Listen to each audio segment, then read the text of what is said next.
a nossa aula de número 34, fotogrametria, integração de tecnologias CAD, GPS e inercial, e também vamos falar sobre o que os veículos aéreos não tripulados, chamados de VANT, e as suas prováveis aplicações na engenharia civil e em áreas afins. A primeira questão que nós temos que tratar é com relação à fotogrametria, a conceituação. Então, olha, fotogrametria tem ali, etimologicamente, quer dizer, o significado da palavra, medida fotográfica dos sólidos. Então, utiliza medidas feitas em fotografias orientadas, ou fotogramas, como é chamado, para definir a forma e as dimensões dos objetos nele contidos. Então, observe bem que esse seria aí uma definição daquilo que nós chamamos de fotogrametria. Então, para quem não entende muito bem, muitas vezes ele imagina que tiraram uma foto aérea, tiraram uma foto de um lugar alto, olhando para baixo. Ou até mesmo quando o sujeito, por exemplo, nas primeiras vezes, ou primeira vez que viaja de avião, ele fica tirando foto com o celular, hoje em dia, daquela janelinha do avião, que é uma janela muito grossa, por sinal ela é embaçada. Então o sujeito acha que aquilo também é fotografia aérea ou fotogrametria. Aquilo lá não tem nada a ver com fotogrametria. Isso fique bem claro para você, que fotogrametria é uma outra questão que nós vamos tratar nesse momento, que existe todo um conceito técnico e equipamento adequado. Outro detalhe que você deve entender também, rapidamente, que é para fazer uma introdução, é o seguinte: quando se fala em fotogrametria, se diz o seguinte: imagine essa situação aqui, você tem uma determinada cidade, aqui tem um zoom para ficar melhor, eu tenho um avião, esse avião tem uma câmera instalada nele, que tem uma abertura na parte inferior, e tem uma câmera muito potente, que vou mostrar uma foto daqui a pouco, dos modelos que existem. E esta câmera aqui, ela é posicionada naturalmente com a objetiva virada para baixo. E ela tem um ângulo de abertura consideravelmente grande, porque é uma câmera especialmente feita para isso. Observe que ela você tem uma determinada cidade, uma fazenda, um sítio, uma determinada região que você quer fazer uma fotografia aérea, ou você quer fazer esse mapeamento por meio de fotografias aéreas. Como era feito isso? Vou fazer um breve histórico. Aqui eu tenho, então, o seguinte: eu imagino uma grande cidade, uma cidade do tamanho de Londrina, naturalmente você precisa passar várias vezes. Então você tem que fazer um mapeamento dessa cidade, dividir em grandes áreas, por exemplo, quadradas, e você então vai com a aeronave, sai de Cambé, passa por Londrina, vai com a aeronave até Ibiporã, Jataizinho, e volta. Você vai e volta, você vai fazendo faixas. E dentro dessas faixas, e aí compondo esses quadrados, esse mosaico, você, por exemplo, vai tirar uma foto, entre aspas, no centro de cada um desses quadrados ou deste mosaico.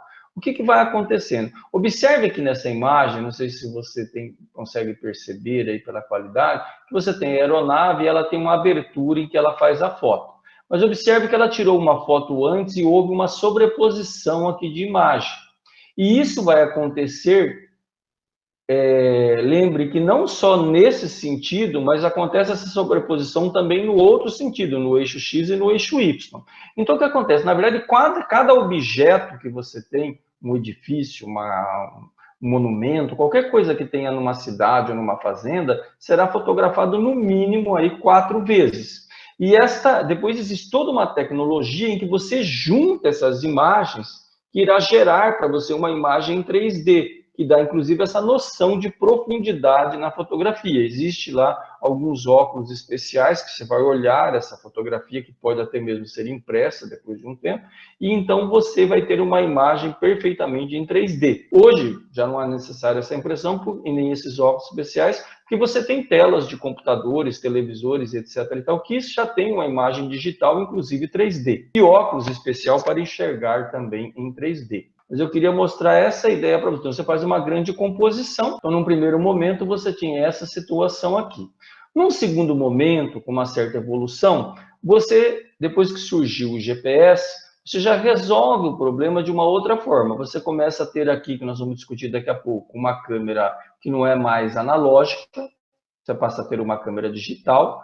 Esta câmera digital conversa com o sistema de GPS, um sistema de localização, GNSS, etc. E o trabalho muda um pouco a sua configuração, que nós vamos esclarecer daqui a pouco. Eu vou mostrar também alguns modelos de trabalho. Mas, a princípio, vamos trabalhar com essas duas ideias. O primeiro modelo aí de aeronave, com câmera analógica, e depois eu venho para um segundo modelo, também ainda utilizando a aeronave, mas já com GPS ou GNSS, com GPS de precisão no solo, orientando aqui a posição da aeronave, que nós vamos discutir daqui a pouco. Vamos agora mais uma situação. Aqui eu tenho, só para você ter uma ideia do modelo, né?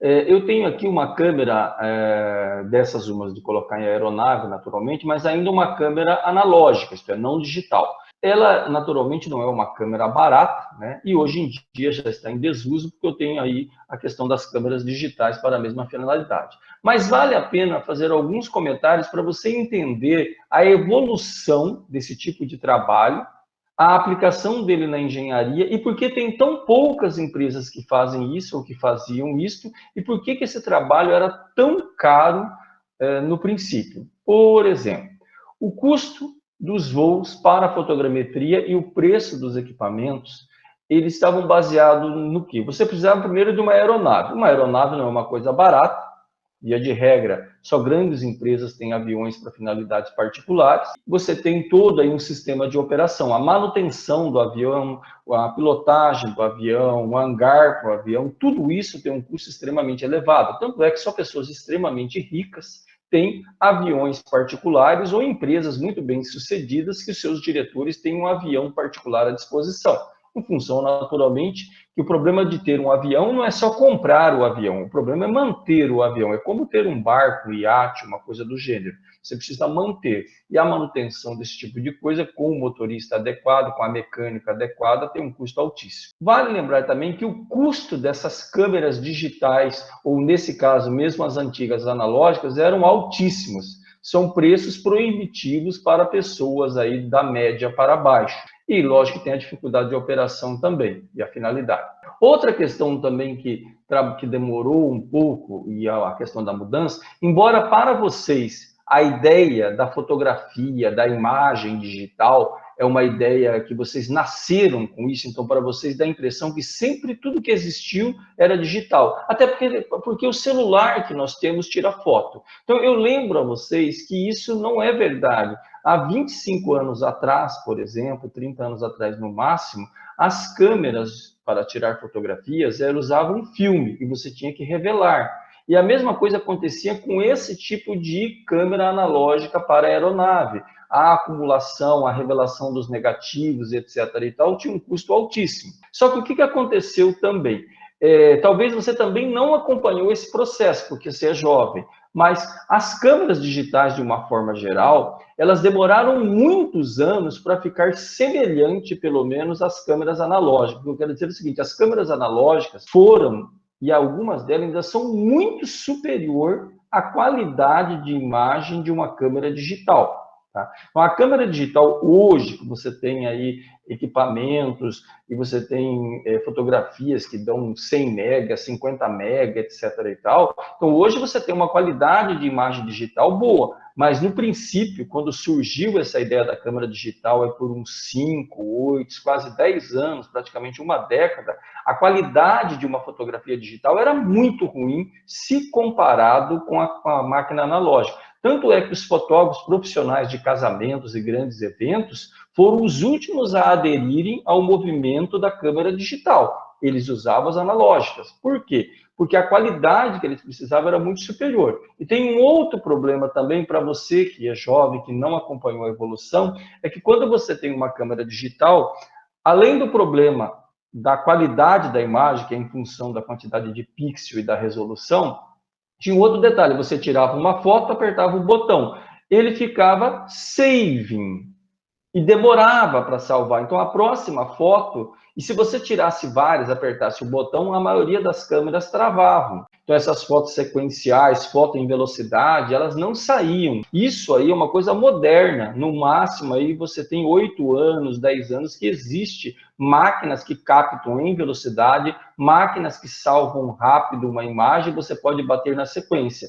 Na verdade, quando nós começamos a utilizar as câmeras digitais, você às vezes tinha que apertar o botão na hora do aniversário, um pouquinho antes da pessoa soprar a velinha, que com sorte você pegava exatamente o momento que a pessoa apagava a vela. Porque se você deixasse para apertar o botão exatamente no momento que ele apagava, a foto saía já com a vela apagada, porque ela demorava para fazer essa imagem, para salvar. Então, só para você entender do que eu estou falando. Tá, professor, o que isso tem a ver com engenharia e com fotogrametria? Tudo. Simples assim, tudo a ver. Por quê? Quando você transfere da tecnologia analógica para a tecnologia digital, imagine, você está reclamando, eu estou falando de tirar foto de aniversário. Agora pense em uma máquina digital, eu num avião, com ela acoplado, virado para baixo, e eu preciso tirar foto no centro do avião, numa velocidade de 400, 500 km por hora, eu vou passar em velocidade cruzeiro, eu saio de Cambé, passo por Londrina, vou lá em Jataizinho e volto. E eu vou tirar uma foto na coordenada exata no centro de cada quadro desse, para fazer uma composição, depois um mosaico. O detalhe é que quando eu preciso apertar o botão, se uma foto que antigamente de 2, 3 mega demorava vários segundos para salvar, uma foto dessa que envolve vários quilômetros, elas não tem mega ou giga, são fotos de terabytes. Então, ficaria meia hora, 1 hora salvando. Logo, tem que fazer uma foto por dia. Então, isso daí é impossível. Não teria como operar. Então, precisa resolver esses problemas. Eu estou colocando isso para vocês, para que vocês entendam que a evolução tecnológica, a aplicação da tecnologia no trabalho, depende de alguns critérios, alguns fatores. O que aconteceu? Então, a demora em salvar a imagem era um empecilho. Outra questão também que atrapalhava muito era que todos sabem que quando você vai tirar uma fotografia, se não tiver aquele shot nas máquinas, que é aquela questão da vibração e do balanço, que tem algumas pessoas que têm problema, né? Ela vai tirar a foto, na hora que aperta o botão, ela faz assim com a câmera, né? Ela balança a câmera, é só para apertar, não é para balançar, não é agite antes de usar uma câmera fotográfica. Então a pessoa, e aí, lógico, a foto que se tira, ela fica péssima. Então agora imagine o avião em deslocamento em velocidade, então a câmera está em movimento e você precisa tirar uma foto. É óbvio que essa foto vai sair um borrão, porque ela está em movimento. Então, você, além de ter que ter uma lente especial para resolver esse problema, você tem que estudar uma maneira, ou ter uma maneira de estabilizar essa câmera no instante em que a câmera dispara. Então, eu preciso de um estabilizador. O outro aspecto que era assim, que tornava extremamente caro esse trabalho de fotogrametria era o seguinte: imagine que você dividiu uma cidade como Londrina em quadrados, e você tem que tirar uma foto do centro de cada quadrado. Então, imagine que você chegou no ponto exato, o piloto do avião grita: "Oh, pronto, ok." E você é o cara que aperta o botão da câmera para disparar. Você fala: "Hã? É agora?" Já não é mais, porque o avião já andou 500 metros, 1 quilômetro, na questão de 4, 5 segundos. Então, perdi o momento. Tinha que voltar, fazer a volta de novo para tirar a foto. Então, a perda, a quantidade de imagens perdidas era gigantesca. E isso tornava esse trabalho extremamente caro. Poucas empresas faziam isso, e aquelas que faziam cobrava caro em função do custo, das perdas e do grau de dificuldade para fazer. Bom, pensando em tudo isso, naturalmente houve a evolução. Então, vamos lá. Primeiro, houve o aparecimento tardio das câmeras digitais, elas melhoraram bastante. Essas câmeras, hoje, essas modernas, elas conversam com o GPS ou o sistema de localização da aeronave, que por sua vez conversa com o sistema de satélite. Isto é, eu vou programar um voo, depois eu vou mostrar isso para você, que isso também vai acontecer lá no drone. Eu vou programar um voo, isto é, por onde ele vai e volta, etc., e as coordenadas exatas de onde a câmera deve ser disparada. Então, na verdade, quando o avião se aproxima daquela coordenada, a câmera dispara automaticamente em função de um comando que é dado via linguagem de programação. Então, não depende do sujeito que fala: "É agora." Ele fala: "Hã? Esse sujeito não precisa existir mais. Isto é, a câmera, depois de ligada, dispara sozinho, no momento exato, sem interferência humana. Outra questão que foi resolvida também foi essa aqui, que é a questão do giro estabilizador. Inventou-se uma maneira, por exemplo, de estabilizar a máquina na aeronave, isto é, de tal forma que ela não sofra o movimento. Imagine você que o avião está se deslocando aí para a esquerda a 800 km por hora. Um pouco menos, um pouco mais. O número não é tão importante.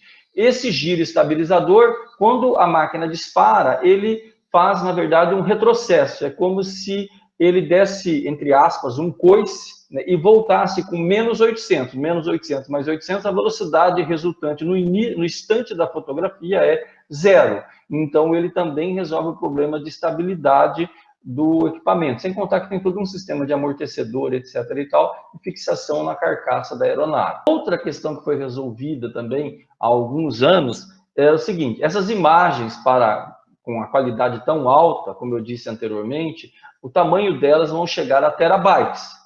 E essa demora para salvar, como eu tenho que fazer várias fotos na sequência em função da velocidade da aeronave, aproveitar o trabalho, etc. e tal, era um empecilho muito grande. Com o avanço da tecnologia, eu saí de sistemas de armazenamento gigantescos para sistemas de armazenamento que ocupam pouquíssimo espaço. Um dos exemplos é o tal do SSD. Então, eu tenho hoje, por exemplo, HDs aí, muitos computadores já não tem mais o tal do HD, aquele sistema de agulha, e o pessoal já trabalha com SSD, que, inclusive, além de armazenar muito mais num espaço muito menor, ele ainda faz esse trabalho muito mais rápido, centenas de vezes mais rápido do que o sistema convencional comum que veio até alguns anos. Por isso que computadores com SSD de 512, de 1024, de 2048, etc. e tal, são extremamente caros, porque, na verdade, é uma outra pegada, é um outro tipo de equipamento. Então, dentro dessa lógica, a humanidade resolveu os problemas. Nesse meio do caminho, aí, nessa solução de problema, veio também,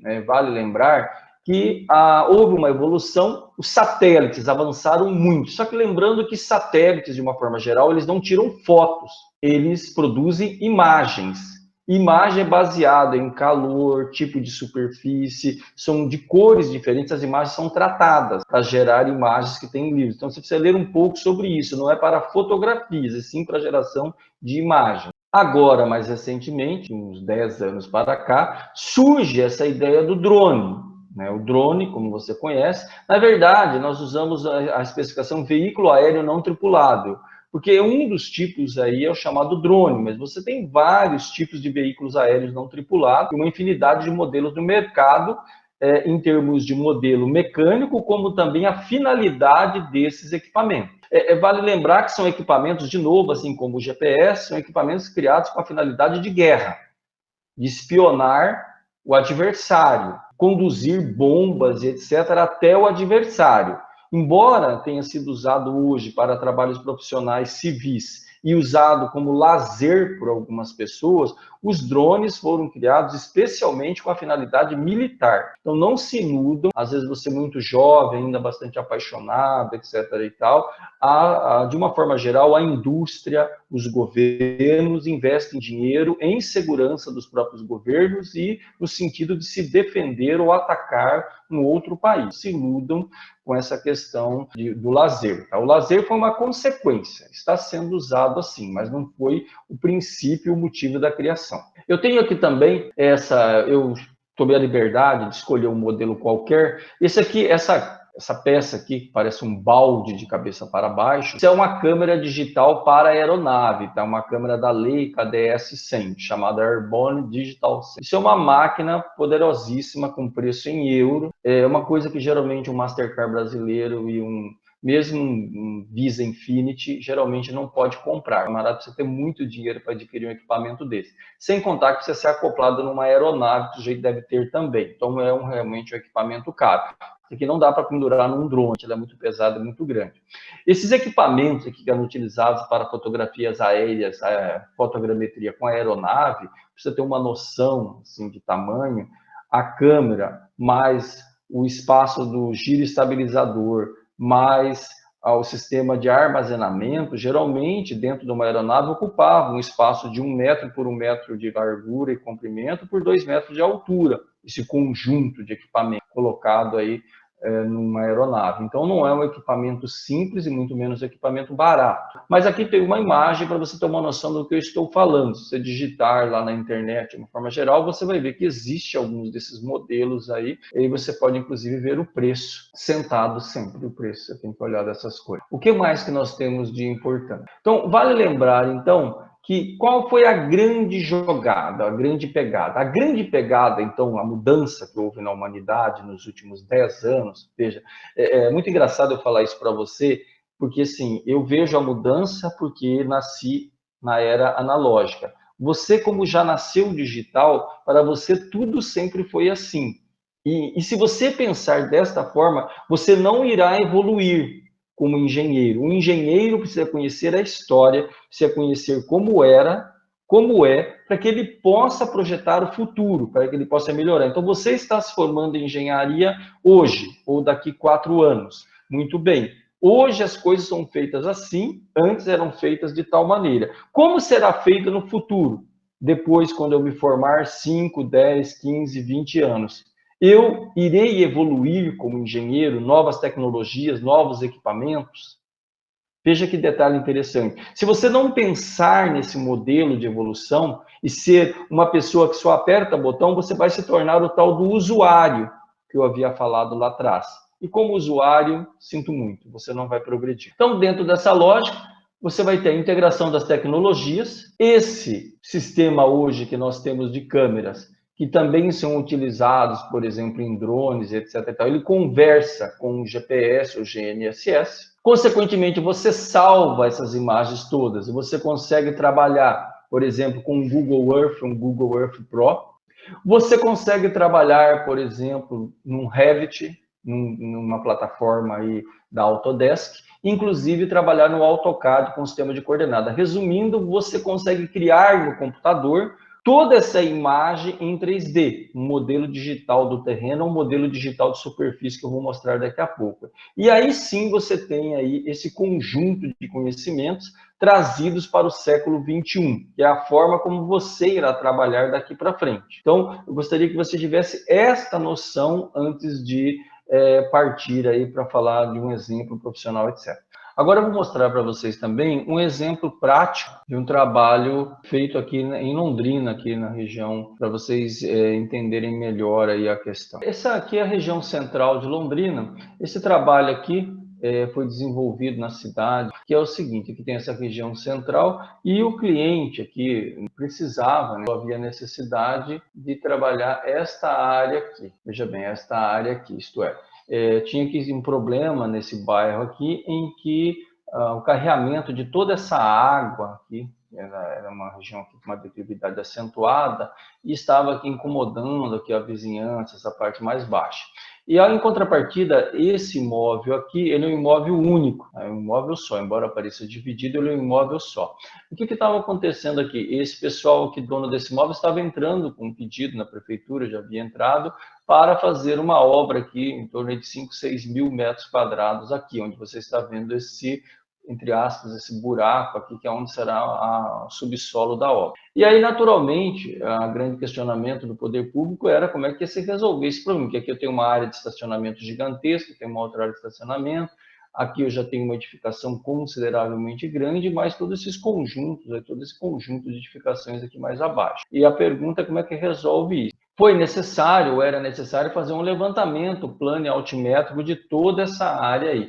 Só para você entender como é que foi feito. Eu já tinha mostrado esse slide antes, mas agora é mais adequado. O que acontece aqui? Primeiramente, para fazer um apoio em solo, foi utilizado uma estação total. Tá? Por que essa estação total foi utilizada? Foi utilizado 3 equipamentos para fazer esse trabalho.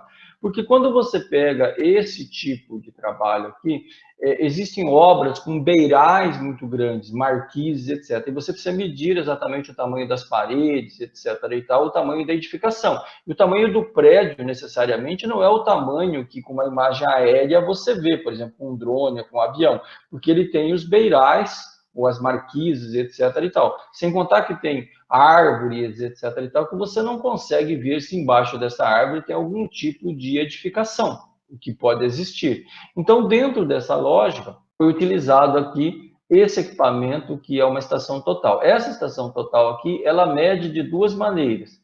Você pode apontar ela para uma árvore, para uma parede, etc. e tal. Até 500 metros ela mede a direção, o ângulo, tudo, sem prisma. Não precisa encostar nada, ela vai e volta. E se você for trabalhar com o prisma, que é aquele bastão com o prisma e tal, que eu já falei em aulas anteriores, então você chega em um alcance de 2 quilômetros. Tá? Esse equipamento aqui trabalha até 500 metros sem prisma e acima de 500 metros até 2 quilômetros com o bastão com prisma. Então é uma maneira. Obviamente, aí vem um segredo Tostini. O ponto onde essa estação está estacionada foi um ponto, por exemplo, georreferenciado, tem latitude, longitude e altitude. E eu medi também essa altura aqui dessa cruzinha até o chão e está digitado aqui na máquina, aqui no job, no trabalho. Então, na verdade, eu conheço a coordenada exata dessa máquina, porque essa máquina em si não conversa com nenhum satélite. Então, o que acontece? Como eu conheço a coordenada exata, quando eu vou girando ali, medindo outras coisas, ela me dá a coordenada relativa em relação a este ponto. Mas como eu já tenho esse ponto, ela me fornece a coordenada exata de todos os pontos que ela mede. Latitude, longitude, altitude, etc. Então, só para você entender como é que funciona aí o brinquedo. Tá, e aí a pergunta é, mas como é que eu tenho a coordenada exata de alguns pontos no solo? Eu tenho porque antes de começar o trabalho, umas 3 horas antes, eu vou lá instalar uma base, eu já tenho uma base, aqui eu tenho o sistema acoplado aí de antena, a bateria, precisa de uma bateria semelhante à bateria de automóvel. Eu tenho aqui, ele tem uma antena dele, mas nós trabalhamos com uma antena maior, essa antena aqui fixada num tripé, essa antena está ligada aqui, e eu tenho o rover. O rover é aquele que eu vou passear pela propriedade para fazer os pontos, um em cada canto, fazer centenas de pontos, como eu expliquei na aula anterior lá para o RPK, para você ter aí, por exemplo, depois jogar isso tudo no computador e ter todas as curvas de nível. Então, essa é a ideia. Feito isso daí, eu consigo localizar ou ter alguns pontos com precisão de milímetros sobre o terreno. Feito isso, então, o que eu faço? Um desses pontos, eu vou colocar um desses pontos aqui que eu conheço, que eu coloquei essa peça aqui, eu vou colocar este material aqui.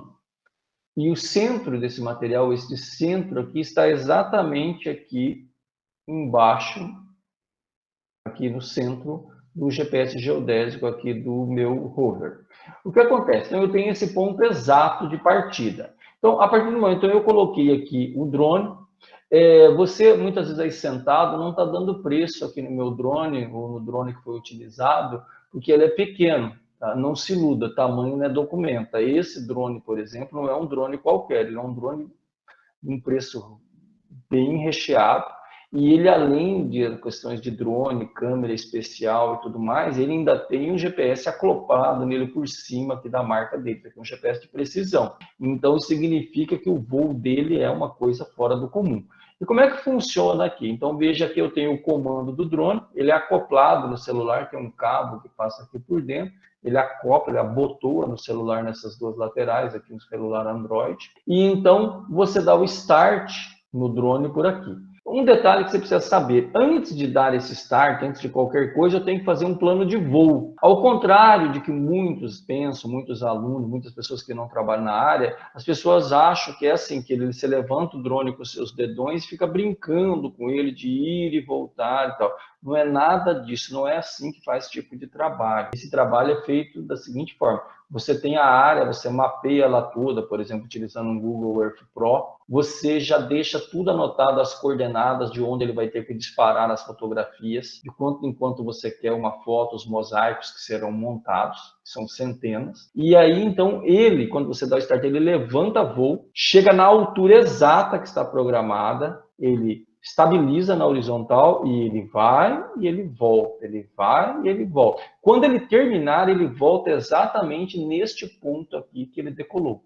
É assim que isso funciona. É um trabalho totalmente programado. Até aconteceu nesse trabalho especificamente um fato inédito, quando nós fomos, eu estava acompanhando o pessoal fazer esse trabalho aí, fui lá acompanhar, aconteceu um fato bastante interessante, que o drone levantou o voo, conforme foi autorizado aqui pelo equipamento, e chegou numa certa altura, ele deu um aviso que não iria mais. Mas como não? É porque nós tínhamos programado um voo de 60 metros de altura. E naquele terreno ali, especificamente, tinha uma restrição de 50 pela ANAC, a Agência Nacional de Aviação Civil.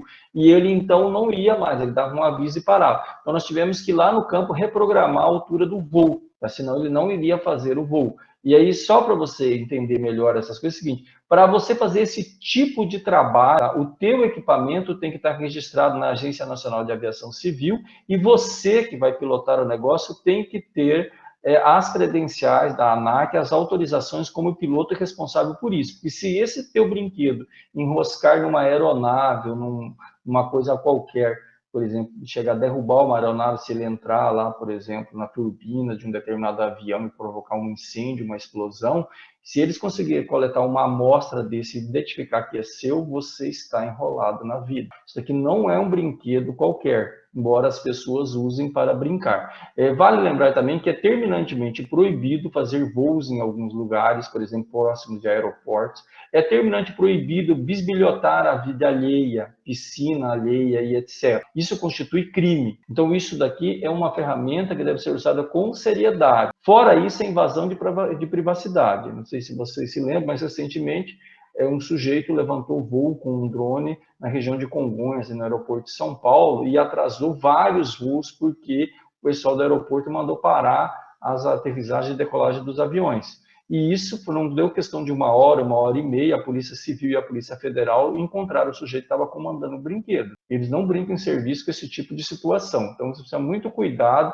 Se você pensa em trabalhar nessa área, tem que ir atrás da documentação para que você não tenha nenhum problema legal. Então, feito isso vai ser transferido para um computador, e aqui eu começo, então veja que eu tenho uma tabela com a numeração que está aqui, a numeração está aqui, todas as legendas e tudo mais, e fiz aqui alguns recortes do projeto para você entender melhor. Então eu tenho aqui aquela área, veja, não sei se você está me entendendo, mas é a mesma área aqui, ó, a área, olha, vai afinando aqui, as ruas e tal.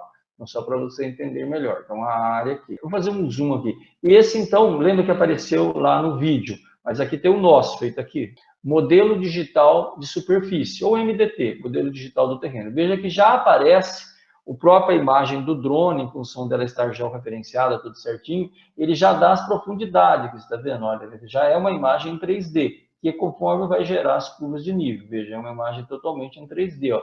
Esse buraco aqui mais fundo, onde está fazendo a obra, você percebe claramente aí na imagem. Essa imagem depois, trabalhando, por exemplo, num AutoCAD Civil 3D, você tem aqui a geração das curvas de nível, aquilo que você aprendeu a calcular na mão, etc. e tal. Sabe, professor, que sacanagem, ficou ensinando a gente a fazer à mão e faz no computador. Pois é, amiguinho, mas você só faz no computador porque você sabe fazer à mão. Entende? Aprender a calcular, aprender o que é uma curva de nível, o que significa esses espaços quando elas estão mais próximas, mais longe uma das outras, é que faz de você um engenheiro e não apertar um botão de um computador. Então, esse é um diferencial. Então, aqui, por exemplo, agora que você é doutor em curva de nível, você sabe que aqui tem um talude, como diz o povo da roça, tem um barranco, que as curvas são bem pertinho uma da outra. E aqui você fala, olha, realmente é uma área plana, um estacionamento, porque olha como as curvas são longe uma da outra. Aqui, por exemplo, onde tem aquele buraco, se você, por exemplo, que agora é quase engenheiro, você fala, o buraco tem 3 metros de fundura no geral, porque aqui é 574 e aqui é 571.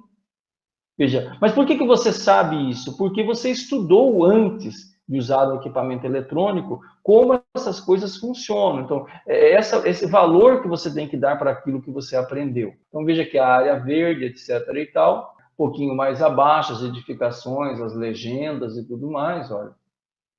E aqui essa linha vermelha é a linha perimetral do terreno, tem toda a medição aqui. E nós, naturalmente, conferimos uma trena e depois vê se essa medida que foi feita de forma aérea, ela bate, aí se o erro é mínimo, aí com precisão de milímetro. Agora eu tenho, dentro desse modelo aqui, eu gero essa imagem aqui. Veja que imagem interessante, olha. É o mesmo do outro, mas agora com uma imagem no fundo. Tá? Deixa eu só fazer um zoom para você ver. Isso aqui não é uma imagem do Google, tá? Do Google Earth, etc. Isso é a imagem do próprio drone. Como é que essa imagem é gerada? das centenas ou milhares de fotos que são tiradas, um software que vai processar isso e ele faz a união e gera um mosaico, e forma uma imagem única composta por esse mosaico. Então, veja a precisão disso daqui, né, da imagem, a qualidade dela. Veja, você consegue ver aqui até as poças d'água. Tinha chovido no dia anterior, tem as pocinhas de água ali no terreno, olha. Então, veja que é realmente um trabalho que fica muito bem feito, com precisão aí de milímetros. Então, só você entender melhor quando se fala em fotogrametria e fotografia aérea. Aqui, por exemplo, de onde o drone levanta voo, então está tudo georreferenciado, aí os diversos pontos.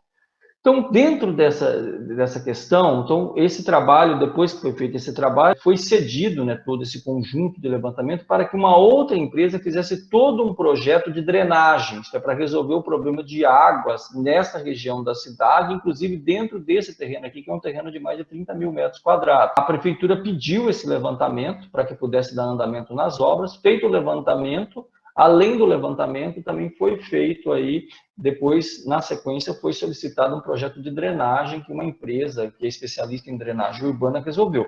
Só que a empresa, para fazer o projeto de drenagem, ela precisava desse levantamento detalhado, esse levantamento topográfico, plano e altimétrico para resolver o problema, ok? Então, é para vocês entenderem que, na verdade, quando eu estou ensinando, eu estou dando aula, eu estou mostrando para você como faz. Essa é a ideia aí da coisa. Como é que faz? Olha, faz assim. E você que vai se formar agora, felizmente ou infelizmente, você tem que ter um olhar para o futuro. Se você não tiver um olhar para o futuro, infelizmente, você ficará para trás. Vale lembrar que quando eu comecei a trabalhar, ou quando eu fiz topografia e determinadas matérias, só existia o teodolito analógico comum. E se eu não evoluísse tecnicamente, não fosse atrás de fazer uma especialização, um mestrado, doutorado, me atualizar, eu não teria como estar hoje falando para vocês que são bem mais jovens do que eu. E isso vale para vocês também o mesmo exemplo. Se vocês quiserem continuar no mercado, vocês deverão, quer dizer, vocês não terminarão a faculdade, vocês terminarão um ciclo e começarão a estudar para sempre, para que vocês se mantenham muito bem atualizados.